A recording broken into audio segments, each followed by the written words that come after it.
പടിഞ്ഞാറൻ പസഫിക് സമുദ്രത്തിൽ ചുഴലിക്കാറ്റ് രൂപം കൊണ്ടു. ഇതോടൊപ്പം അറബിക്കടലിലും ചെറിയ ചക്രവാത ചുഴി രൂപപ്പെട്ടിട്ടുണ്ട്. ഇതോടെ കേരളത്തിൽ പ്രത്യേകിച്ച് തെക്കൻ ജില്ലകളിൽ മഴ സാധ്യത കൂടുതൽ സജീവമാകുന്ന സാഹചര്യമാണ് നിലനിൽക്കുന്നത്. കേരളത്തിൽ കാലവർഷം വൈകുമെന്ന് കാലാവസ്ഥാ നിരീക്ഷകർ. പസഫിക് സമുദ്രത്തിലെ ന്യൂനമർദ്ദം കാരണമാണ് ഇത്തവണ കാലവർഷം വൈകുന്നത്. മൺസൂൺ നേരത്തെ എത്തിയതിനാൽ തന്നെ കഴിഞ്ഞ വർഷം ഇതേ ദിവസം സംസ്ഥാനത്ത് മഴ തിമിർത്തു പെയ്തിരുന്നു. എന്നാൽ ഈ വർഷം പ്രതീക്ഷിച്ചതിലും വൈകിയാണ് കാലവർഷം കേരളത്തിലേക്ക് പ്രവേശിക്കുന്നത്. കേരളത്തിലേക്കടക്കം എത്തേണ്ട തെക്കു പടിഞ്ഞാറൻ കാറ്റിനെ പസഫിക് സമുദ്രത്തിലെ ന്യൂനമർദ്ദം അങ്ങോട്ട് ആകർഷിക്കുന്നതാണ് ഇപ്പോഴുള്ള പ്രധാന കാരണം. ഈ ന്യൂനമർദ്ദം ദിവസങ്ങൾക്കുള്ളിൽ തന്നെ ചുഴലിക്കാറ്റായി മാറിയേക്കുമെന്നും പറയുന്നു. ഇത് ദുർബലമാകുന്നതോടെ കേരളത്തിൽ ശക്തമായ മഴ ലഭിക്കുമെന്നും അതോടെ കാലവർഷം വ്യാപിക്കുമെന്നാണ് കരുതപ്പെടുന്നത്. നേരത്തെ മെയ് 26 കാലവർഷം എത്തുമെന്നായിരുന്നു പ്രവചനം. ഇത്തവണ കാലവർഷം ദുർബലമാകുമെന്നും പതിവിലും മഴ കുറയാൻ എൽനിനോ പ്രതിഭാസം കാരണമായേക്കുമെന്നും നിരീക്ഷകർ പറയുന്നു. കേരളത്തിലെ മധ്യതെക്കൻ ജില്ലകളിൽ ശക്തമായ വേനൽമഴ അതിനിടയിൽ തുടരുകയാണ്. വടക്കൻ ജില്ലകളിൽ മഴ കുറവായിട്ടും രേഖപ്പെടുത്തുന്നു. ഇന്നും നാളെയും ചില ജില്ലകളിൽ യെല്ലോ അലർട്ടും പ്രഖ്യാപിച്ചിട്ടുണ്ട്. അതിനുശേഷമുള്ള ദിവസങ്ങളിൽ വീണ്ടും മഴ സജീവമാകുമെന്നും പറയുന്നുണ്ട്.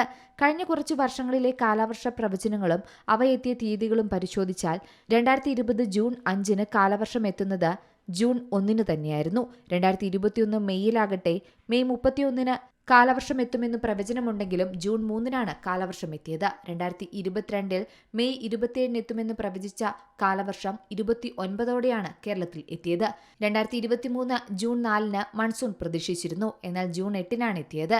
2024 മെയ് 31 എത്തുമെന്ന് പ്രവചിച്ച മഴ ഒരു ദിവസം മുൻപേ എത്തി. എന്നാൽ കഴിഞ്ഞ വർഷം, അതായത് 2025 മെയ് 27 കാലവർഷം എത്തുമെന്നായിരുന്നു പ്രവചനം.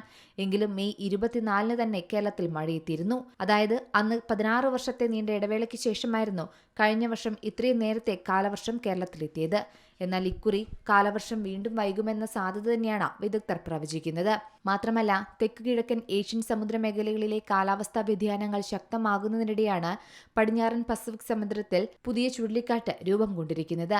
ഫിലിപ്പീൻസ് കാലാവസ്ഥാ ഏജൻസിയാണ് ഇതുമായി ബന്ധപ്പെട്ട നീക്കങ്ങൾ നിരീക്ഷിച്ചു വരുന്നത്. ഇതോടൊപ്പം അറബിക്കടലിലും ചെറിയ ചക്രവാത ചുഴി രൂപപ്പെട്ടിട്ടുണ്ട്.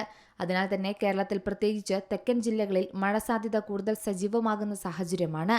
കേരള തീരത്തോട് ചേർന്നുള്ള അറബിക്കടലിൽ രൂപം കൊണ്ടിരിക്കുന്ന താഴ്ന്ന അന്തരീക്ഷ ചുഴലിയാണ് സംസ്ഥാനത്ത് മഴ ശക്തമാകാനുള്ള കാരണം. സമുദ്രത്തിൽ നിന്നുള്ള ഈർപ്പമുള്ള കാറ്റ് കേരള തീരങ്ങളിലേക്ക് കൂടുതൽ പ്രവേശിക്കുന്നുണ്ട്. ഇത് ഇടിയോടുകൂടിയ മഴയ്ക്കും ശക്തമായ കാറ്റിനും സാധ്യത വർദ്ധിപ്പിക്കുന്നുണ്ട്. News desk C Malayalam news. ഏറ്റവും പുതിയ വാർത്തകളും വിശേഷങ്ങളും വിരൽത്തുമ്പിലറിയാൻ സി മലയാളം ന്യൂസ് എല്ലാ ഡിജിറ്റൽ പ്ലാറ്റ്ഫോമുകളിലും ലഭ്യം.